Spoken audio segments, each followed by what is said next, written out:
হরে কৃষ্ণ, রাধে রাধে। মৌমিতা পরিবারে আপনাদেরকে জানাই অনেক অনেক শুভেচ্ছা ও অভিনন্দন। আজকের আলোচ্য বিষয়টি হচ্ছে ঠাকুর ঘরের সিংহাসন কোন দিকে রাখা যাবে। শ্রোতা বন্ধুরা, আজকের এই ভিডিওটি আপনারা প্রথম থেকে শেষ পর্যন্ত মনোযোগ সহকারে শ্রবণ করুন। আপনারা কিন্তু এই ভিডিওর মাধ্যমে অনেক কিছু জানতে পারবেন। বন্ধুরা, বাস্তু অনুসারে ঠাকুরের পুজো দেওয়ার সময় কোন দিকে মুখ করে বসতে হবে, অর্থাৎ কোন দিকে মুখ করে বসে পুজো করলে সব থেকে ভালো ফল পাওয়া যায়। এছাড়াও যদি আপনাদের বাড়িতে ঠাকুর ঘর হয়ে থাকে তাহলে সেটি কোন দিশাতে হতে হবে, এবং আপনার ঘরে যদি ঠাকুর ঘর করা সম্ভব না হয়ে থাকে সেক্ষেত্রে আপনি আপনার ঘরেতেই কিভাবে সিংহাসন রাখবেন, আজ এই সব বিষয়ে আপনাদের সামনে আলোচনা করব। যদিও ঠাকুর সর্বত্রই আছেন, আপনি যেখানেই থাকুন না কেন সেখান থেকেই মন দিয়ে ভক্তি ভরে যদি আপনি ঠাকুরকে ডাকেন অবশ্যই ঠাকুর সাড়া দেবেন। ঠাকুরকে ডাকার কোনো নির্দিষ্ট স্থান হয় না, কিন্তু তবুও বাস্তু অনুযায়ী প্রত্যেকটি বাড়িতেই ঠাকুর ঘর থাকে, সেটি অবশ্যই সঠিক দিকেই থাকা উচিত। এছাড়াও দেখা দরকার আপনার বাড়ির আরাধ্য দেবদেবীকে বাড়ির কোন দিকে বসানো হয়েছে। বাস্তু মতে এই সব ছোটখাটো ব্যাপারে সামান্য ভুল হলে জীবনে তার কুপ্রভাব পড়ার আশঙ্কা রয়েছে। আর এই ব্যাপারগুলি যদি সঠিকভাবে করা হয় তাহলে সাংসারিক জীবনে সুখ শান্তি আসার সম্ভাবনা ও মানসিক দিকও সঠিক থাকে। গৃহে সব থেকে পবিত্র স্থান হল ঠাকুর ঘর। যদিও ভগবানের বিচরণ সর্বত্রই, তবুও মনে করা হয় স্বয়ং ভগবান অধিষ্ঠান করেন এই স্থানে। সেই কারণেই ঠাকুর ঘরকে সুন্দর করে সাজিয়ে তোলা হয়। আমরা পরিষ্কার পরিচ্ছন্ন রেখে শুদ্ধ আচার পালন করার চেষ্টা করি। শাস্ত্র মতে পুজো পাঠের গুরুত্ব প্রায় সব ধর্মের মানুষের মধ্যেই গুরুত্বপূর্ণ। জীবনে নানা ওঠাপড়া সমস্যা থেকে মুক্তি লাভ, সার্বিক উন্নতি সবকিছুর জন্য আমরা দেবতার ওপর নির্ভরশীল। আমরা প্রত্যেকেই নিজেদের পরিবারের মঙ্গল কামনার জন্য সন্ধ্যা সকাল ঠাকুর ঘরে বসেই ঠাকুরকে ধূপ ধুনো দেখানো হয় এবং ঠাকুরের পুজো করে থাকি। প্রথমেই আলোচনা করব শাস্ত্র মতে অশুভ শক্তিকে সংসার থেকে দূরে রাখতে ঠাকুর ঘরের যে নিয়মগুলি মেনে চলা অবশ্যই দরকার।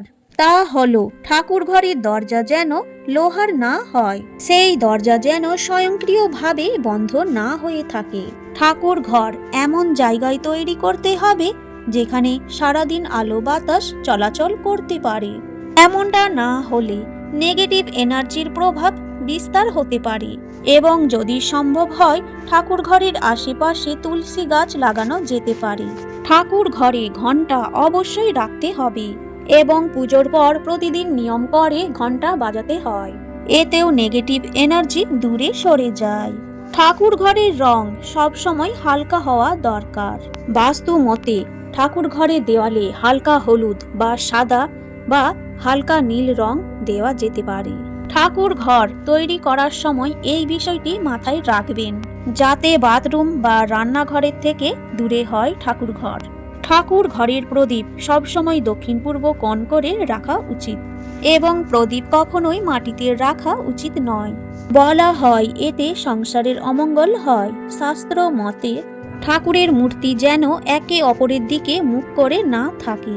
শুধু তাই নয়, একই ঠাকুরের দুটো ছবি বা মূর্তি একই জায়গায় রাখা উচিত নয়, একে অশুভ মানা হয়। বাস্তু শাস্ত্র অনুসারে ঠাকুর ঘরে রাখা পুজোর সামগ্রী যেন দক্ষিণ পূর্ব দিক করে থাকে। এইবারে বলবো বন্ধুরা, বাড়ির ঠাকুর ঘরটি কোন দিকে হওয়া শুভ। বাড়ির উত্তর বা পূর্ব দিকে ঠাকুর ঘর হলে সব থেকে ভালো হয়। এই দিকগুলি বাস্তু শাস্ত্র অনুযায়ী শ্রেষ্ঠ দিক হিসেবে বিবেচনা করা হয়, অর্থাৎ আপনার বাড়ির সিংহাসনটিকে উত্তর পূর্ব দিক করে রাখার চেষ্টা করুন।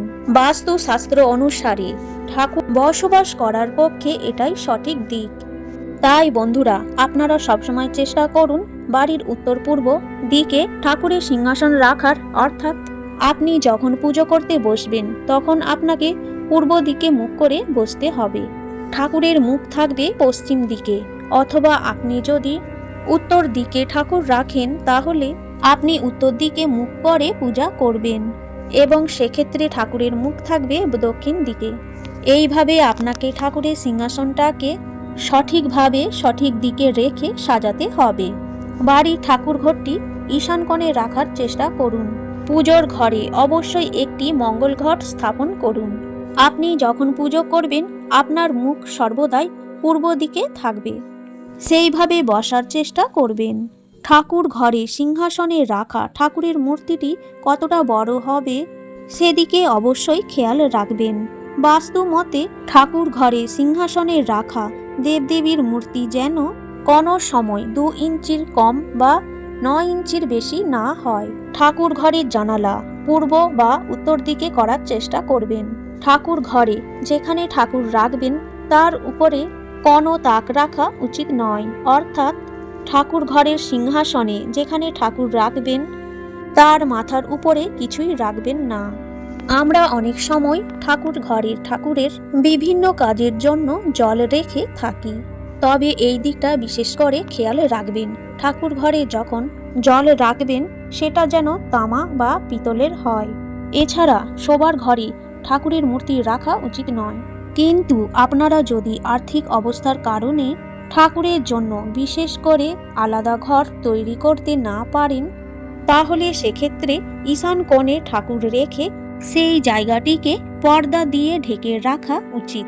ঠাকুর ঘরে মাকড়সার জাল বা বাসি ফুল রাখা উচিত নয়। শুকনো বাসি ফুল বলতে আমি এখানে বোঝাতে চেয়েছি, আমরা নিত্য পুজো করার সময় সকালবেলায় ঠাকুরের চরণে যে ফুল দিয়ে থাকি সেই ফুলগুলি সন্ধ্যার সময় সন্ধ্যা দেওয়ার পর ফুলগুলি অবশ্যই তুলে নেওয়া উচিত।